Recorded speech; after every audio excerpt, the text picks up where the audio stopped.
and he's found the back of the net. Just a little off foot, thinking he's going to go far post. Not strong enough with his right hand. Whips that one in. Far post, almost made him ends, and they have. He has the hat-trick. The second in his career. The third of the night. The hat-trick hero. Talked about you're not going to be able to sustain that kind of pressure. To the corner. Goes towards the near post. And you're the angle, and what a goal! What a goal! There is a common scene in football, a teammate having been tackled or fallen, or maybe even injured, and another teammate reaches down with a hand and helps them stand up on their feet again. Now, depending on the physicality of the match, the role of the player, this can happen any number of times in the game. Hello everyone, this is Rev Brad, and you're listening to the Soccer Chaplains United podcast, From the Touchline. As a chaplain for a professional football club, I've seen this scene play out over and over and over again. Now, sometimes it's a respectful opponent who will offer a hand up, but most often it is a teammate who comes over and helps their own teammate regain their own feet. Similar to football, in life, we all get knocked down. It can be a job loss, a bit of devastating news, a bad grade, a failed test, a missed opportunity, or even a physical ailment or something else, and we find ourselves lying on the ground and struggling to get back up again.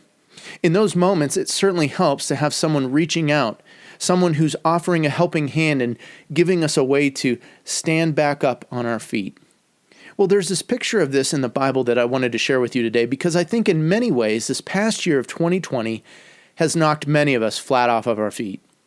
I've supported countless people who have lost jobs this year. I've counseled several facing financial crisis and loss. The football club where I voluntarily serve, Colorado Rapids, have recently had a struggle bus with COVID and have had to try and reschedule 6 different matches. For people in the organization where I serve, this likely, it means jobs. It means so many different things, known and unknown. Even more recently, the church where I used to serve a number of years ago has also been going through a difficult time, and people have recently been knocked to the ground with what's been going on there. And so, maybe for you, maybe for me, it's coronavirus, or it's the social and racial injustice and tension. Maybe it's political tensions or other moments of unrest and uncertainty. And I haven't even mentioned the mental health issues that come from living through a global pandemic. But I believe that many people right now are needing a helping hand up. And so I want to share this story with you. The larger story stretches across several chapters. I can't get into all of it. But in the second book of Kings, in the Bible, chapter 10, verses 15 and 16, we read about this man named Jehu. It reads like this. After Jehu had left there, he came upon Jehonadab, son of Rechab, who was on his way to meet him.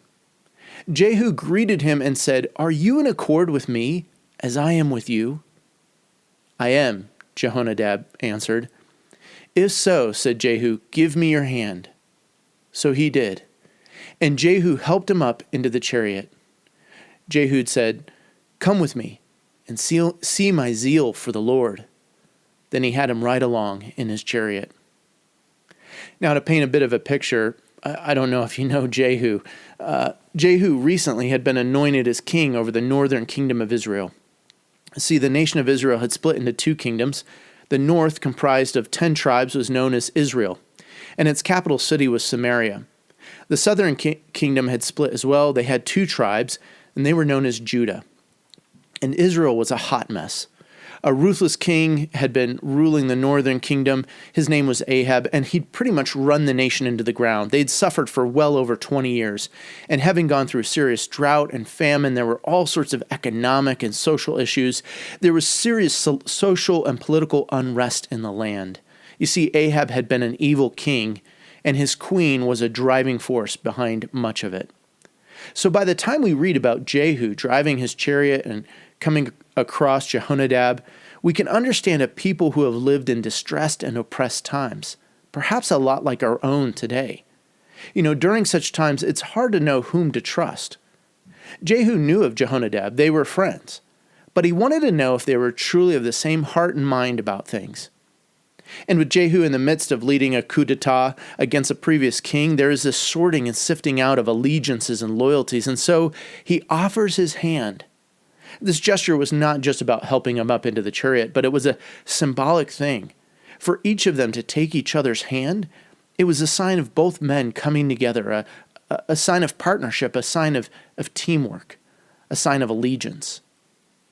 Well, friends, we often find ourselves engaged in battle, and there's this ongoing struggle for our hearts, for our minds, and for our souls. There's this fight that's ongoing. It's a fight that's spiritual and emotional and mental, more so than even physical.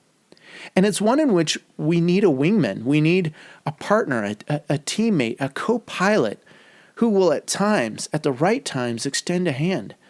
Someone who will help us up when we fall down. Someone who's there for us in ways that maybe we just need them. We need that phone call. We need that message. We need that friendship. The writer of the book of Ecclesiastes gives us a strong picture of this in Ecclesiastes 4, 9 through 10. He writes, "Two are better than one, because they have a good return for their labor. If either of them falls down, one can help the other up. But pity anyone who falls and has no one to help them up." You see, there's a two-sided nature to this. We help others up, and others help us up. There is a bond of brotherhood, a sacred sisterhood that we share. And when we face defeat or depression or distress, we need that brother, that sister who will reach down and help us up. And in turn, we look for them. We do that for them too. Proverbs 18:24 gives another great distinction that I just want to mention here. And the writer of Proverbs here says, "One with many companions may come to ruin, but there is a friend who sticks closer than a brother." You know, sometimes I see athletes and other stars in the profession where I work surrounded by so many people. And as a chaplain, I've become really discerning and realizing who's around this person just because of the aura, the glow, the glory. They're a companion. And guess what happens when they retire or their game goes bad or something else? They lose the great wage they used to be on. They're just a companion who runs away, and they find the next person to glom onto, to hold on to. But every once in a while, and I've seen this several times, especially amongst the pro athletes, you see that friend that's tight, that friend that's with them through thick and thin, that friend who shows up even when they're sitting the bench or even when they're not dressing for the game. And you know, that's that friend. That's a friend that sticks closer than a brother. That's that lifelong friend who goes through thick and thin with you. Well, the Celts named it Anam Cara. They named this type of friendship a soul friendship. It's someone who's able to extend a hand to help you up, someone who truly gets you, truly understands you, and they're willing to walk with you through the messiest moments of life. They're that kindred spirit. They're that bosom buddy, as it were. So let me ask, who is that for you? Who is your right-hand person? Who's your trusted friend? It may be someone whom you've been cut off from in this global pandemic. Or maybe the miles have grown between you. Maybe you've been separated by land and water. Who knows? Maybe a lot of time has just passed between the two of you. I wonder, is it a former teammate or coach or manager? Maybe it's a chaplain or a pastor or a counselor. Maybe it's an old childhood friend or even your spouse. And I know if you're like me, you're just tired of Zoom calls and FaceTime and social media and WhatsApp and texting. They just don't get it done. They're just not helpful. It doesn't cut it. But I want to encourage you to reach out. To reach out and offer your hand to that person. Get reconnected somehow. You know, you never know that they might be needing you right now in this very moment for whatever they're facing. And if you're listening and maybe you're struggling yourself and you're looking around and you're going, who's reaching out a hand to me? I just want to pause. I want you to take a minute and think through who are those friends in the past? Who are those people that have been around you, not as a companion, but as a trusted friend, a friend that sticks closer to a brother? And I get it. Maybe you feel as though you have no one. I just want to encourage you, make it a simple prayer. Maybe even ask God, even in this moment, God, please send me that closer than a brother friend, that closer than a sister friend who can reach out and extend a helping hand because I need it. I need them now. In closing today, I want to share these words that they might be a prayer for you and for me.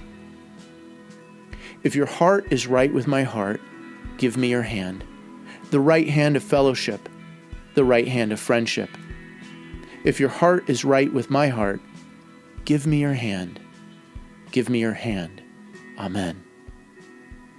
This is Rev Brad reaching out a hand and coming to you from the touchline.